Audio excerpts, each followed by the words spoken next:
পবিত্র রমজান মাস মুসলমানদের জন্য অত্যন্ত গুরুত্বপূর্ণ একটি মাস। এই মাসে আল্লাহর নির্দেশ অনুসারে মুসলিমরা সুবহে সাদিক থেকে সূর্যাস্ত পর্যন্ত রোজা পালন করে থাকেন। রোজা ইসলামের 5টি স্তম্ভের একটি এবং এটি পালন করা প্রত্যেক মুসলমানের জন্য ফরজ। রোজা ভঙ্গকারীদের জন্য আল্লাহ তাআলা কঠোর শাস্তির কথা ঘোষণা করেছেন।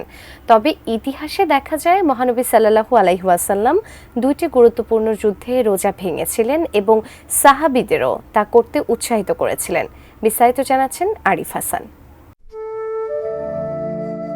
ইসলামের ইতিহাসে পবিত্র রমজান মাস শুধু আত্মশুদ্ধির নয়, বরং বীরত্ব ও ত্যাগের এক অনন্য উদাহরণও বটে। এই মাসে সংঘটিত হয়েছিল দুটি গুরুত্বপূর্ণ যুদ্ধ, বদরের যুদ্ধ ও মক্কা বিজয়ের অভিযান, যেখানে রাসূলুল্লাহ সাল্লাল্লাহু আলাইহি ওয়াসাল্লাম এবং তার সাহাবীরা যুদ্ধের প্রয়োজনে রোজা ভেঙেছিলেন। কোরআন ও হাদিসে যুদ্ধকালীন বা কঠিন পরিস্থিতিতে রোজা ভাঙার অনুমতি রয়েছে, যা এই ঘটনাগুলোর মাধ্যমে স্পষ্ট হয়।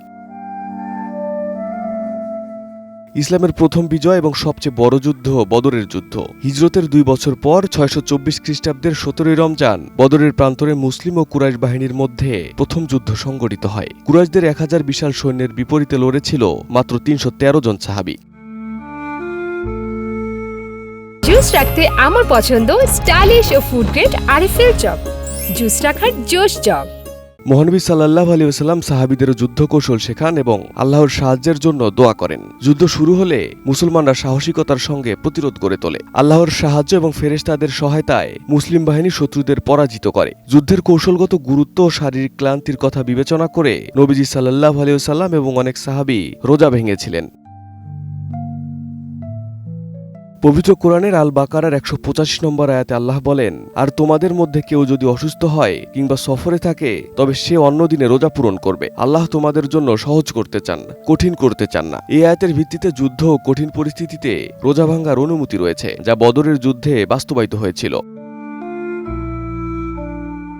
ইসলামের আরেকটি ঐতিহাসিক ঘটনা মক্কা বিজয়। হিজরি 8 সালের রমজান মাসে নবীজি সাল্লাল্লাহু আলাইহি ওয়াসাল্লাম 10,000 মুসলিম সৈন্য নিয়ে গোপনে মক্কার দিকে অগ্রসর হন। দীর্ঘ পরিক্রমার পর যখন তারা মক্কার কাছাকাছি পৌঁছান, তখন প্রচণ্ড গরম ও ক্লান্তির কারণে রাসূলুল্লাহ সাল্লাল্লাহু আলাইহি ওয়াসাল্লাম প্রকাশ্যে পানি পান করেন এবং সাহাবীদেরকেও রোজা ভাঙতে বলেন। শত্রুপক্ষ যাতে প্রস্তুতি নিতে না পারে, সেজন্য অভিযানটি সম্পূর্ণ গোপন রাখা হয়। মুসলিম বাহিনী মক্কার চারপাশ থেকে প্রবেশ করে শত্রুকে ঘিরে ফেলে এবং 20 রমজান বিনা বাধায় মক্কা দখল করে। নবীজি সাল্লাল্লাহু আলাইহি ওয়াসাল্লাম সবাইকে সাধারণ ক্ষমা ঘোষণা করেন এবং মক্কাকে ইসলামের কেন্দ্র হিসাবে প্রতিষ্ঠা করেন।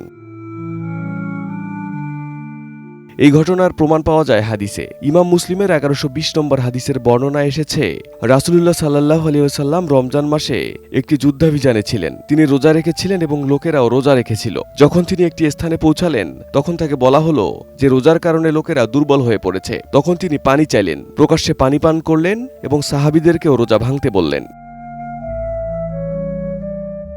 এই দুটি ঘটনা স্পষ্টভাবে প্রমাণ করে যে ইসলামে যুদ্ধ, দীর্ঘ সফর বা কঠিন পরিস্থিতিতে রোজা ভাঙার অনুমতি রয়েছে এবং তা পরবর্তীতে কাজা করে নেওয়া যায়। ইসলামের বিধান কঠোরতার নয়, বরং মানব কল্যাণ বা বাস্তবতার আলোকে প্রতিষ্ঠিত হয়েছে।